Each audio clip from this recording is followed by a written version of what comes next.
ఏపీలో పెట్టుబడులపై ప్రస్తుతం టీడీపీ, వైసీపీ మధ్య పొలిటికల్ వార్ కొనసాగుతోంది.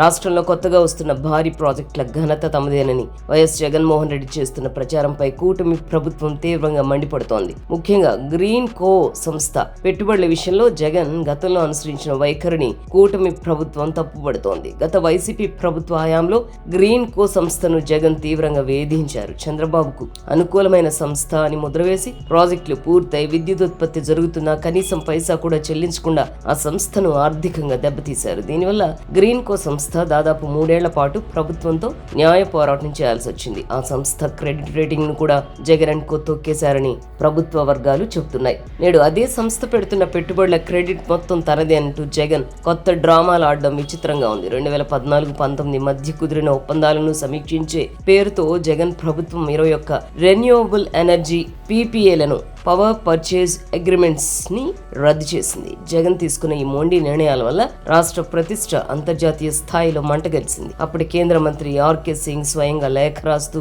కుదుర్చుకున్న ఒప్పందాలను గౌరవించాలని జగన్ ప్రభుత్వానికి హితవు పలికారు. చట్టబద్ధంగా కుదిరిన ఒప్పందాలను రద్దు చేయడంపై జపాన్ ప్రభుత్వం సైతం తీవ్ర ఆగ్రహం, ఆందోళన వ్యక్తం చేసింది. జగన్ వేధింపులు భరించలేక ఎందరో పెట్టుబడిదారులు ఏపీ నుంచి పారిపోవాల్సిన పరిస్థితి ఏర్పడింది. కూటమి ప్రభుత్వం అధికారంలోకి వచ్చాక రాష్ట్రంలో మళ్లీ పెట్టుబడుల వాతావరణం నెలకొంది. తాజాగా కాకినాడలో గ్రీన్ అమోనియా ప్లాంట్ ఏర్పాటుకు AM గ్రీన్ సంస్థ శ్రీకారం చుట్టింది. అలాగే పునరుత్పాదక ఇంధన రెన్యూవబుల్ ఎనర్జీ రంగంలో భారీగా పెట్టుబడులు వస్తున్నాయి. అధికారంలో ఉన్నప్పుడు పెట్టుబడిదారులను వేధించి రాష్ట్రం నుంచి తరిమేసిన జగన్ ఇప్పుడు క్రెడిట్ కోసం తాడేపల్లి ప్యాలెస్ నుంచి చేస్తున్న ప్రచారాన్ని ప్రజలు అసహ్యించుకుంటున్నారు. జగన్ హయాంలో జరిగిన పారిశ్రామిక విధ్వంసాన్ని జనం ఇంకా మర్చిపోలేదు. వైసీపీ నేతల విచిత్ర ప్రచారాన్ని చూసి ప్రజలు నవ్వుకుంటున్నారు.